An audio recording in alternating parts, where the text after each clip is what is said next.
Mencuci dan menyusun ikan di kulkas untuk stok beberapa hari ke depan. Traffic dan insight dari Meta sedang bagus-bagusnya dan sedang naik-naiknya, tiba-tiba aja terserang bad mood. Kalian pernah ngerasain gak sih?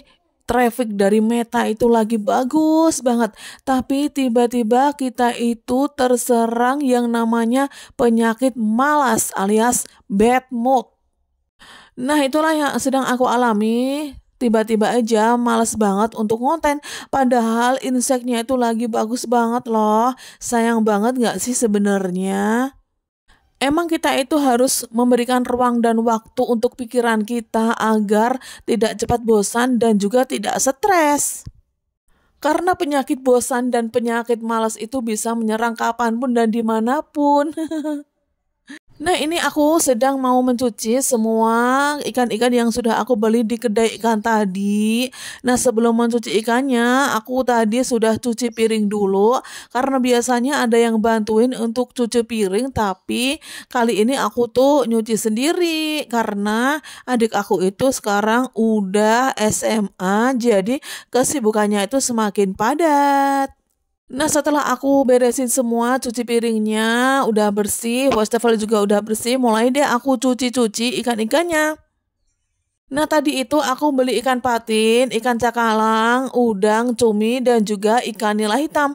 Rencananya sih mau beli ikan nila merah, tapi nggak ada, lagi kosong. Dan juga kepiting dan kerangnya juga lagi kosong karena aku tadi juga datang ke sananya tuh udah jam 10 siang, jadi udah habis-habisan. Jadi tinggal sisa-sisa aja yang ada.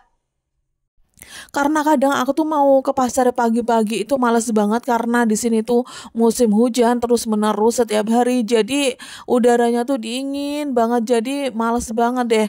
Mendingan mager kali ya. Tapi kalau kita itu belanja di tukang sayur kadang-kadang itu tidak komplit dan juga sayur-sayurannya juga enggak fresh. Jadi mendingan kalau ada waktu mendingan turun ke pasar sendiri deh. Jadi bisa belanja banyak untuk bisa stok juga untuk di kulkas. Komplit deh pokoknya kalau mau pergi ke pasar sih menurut aku. Kalau menurut aku di sini tuh harganya juga standar, nggak mahal-mahal amat gitu. Aku tadi beli cumi 1 kilo itu 80.000, ikan patin sama ikan cakalang itu harganya sama 27.000, ikan nila 36.000, udang itu 85.000. Tuh murah banget kan? Belanja sebanyak itu cuma habis 270.000 aja, padahal itu bisa untuk makan beberapa hari loh. Kalau di tempat kalian dunia perikanan itu murah apa mahal, Bes? Aku itu tipe orang yang sekali keluar belanja itu langsung beli banyak. Lumayan lah untuk stok di kulkas karena aku tuh males banget kalau setiap hari itu harus keluar belanja gitu. Dikit-dikit gitu aku tuh nggak suka. Jadi sekalinya keluar aku langsung penuhin semua isi kulkas. Sebenarnya kalau di tukang ikan itu sudah dibersihkan sekalian sih, tapi sampai rumah aku tetap nyuci ulang karena aku juga punya bocil, jadi segala sesuatunya yang harus dimasak itu harus higienis ya. Seperti insang dan juga isi perutnya itu aku cek kembali, aku bersihin, barangkali masih ada yang tidak bersih. Seperti cumi-cumi itu, aku ambil kaca-kacanya, isi perutnya, dan juga aku buangin tinta-tinta hitamnya agar kalau dimasak itu nggak terlalu pekat dan juga racun-racun dari cumi-cumi itu bisa hilang. Kalau nyuci udang juga gitu, Bes. Aku buangin kepalanya, terus aku buangin isi-isi taek-taek perutnya itu loh, biar nggak kena racun juga, nggak bikin pusing kalau dimakan. Karena ada tipe orang yang kalau makan udang itu dia merasa pusing. Itu kalau menurut aku karena taek-taeknya itu nggak dibersihkan dan nggak dibuang dulu gitu.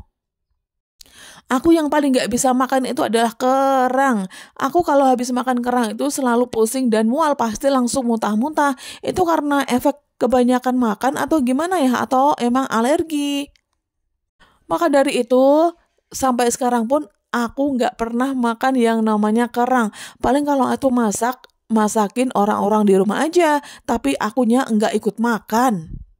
Nah, kebetulan aku tuh tadi dapetnya udang itu enggak yang kecil, enggak yang besar banget, jadi yang tanggung, yang sedang-sedang itu loh. Karena kalau mau beli yang super besar itu harus datangnya habis subuh, itu barang-barangnya masih komplit.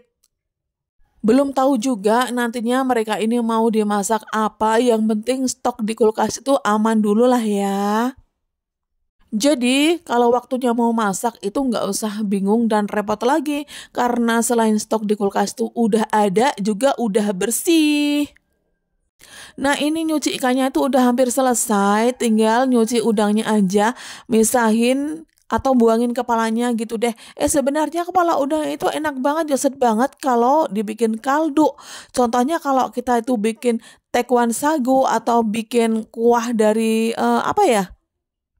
Tom yum ya, enak banget. Kaldunya itu jadi sedep banget, harum gitu loh. Tapi karena aku tuh sedang enggak butuh kepalanya, enggak butuh kaldunya, jadi langsung aku buang aja deh. Nah, ini cuci-cucinya udah selesai. Ternyata masih ada piring satu dan aku cuci sekalian daripada nanti numpuk-numpuk lagi, jadi malas ngelihatnya, ya kan?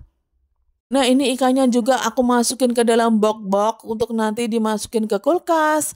Tapi kalau ikan nilainya enggak ya, karena mau aku goreng. Sedangkan untuk ikan-ikan lainnya aku taruh aja di box dan aku taruh di freezer agar bisa digunakan beberapa hari.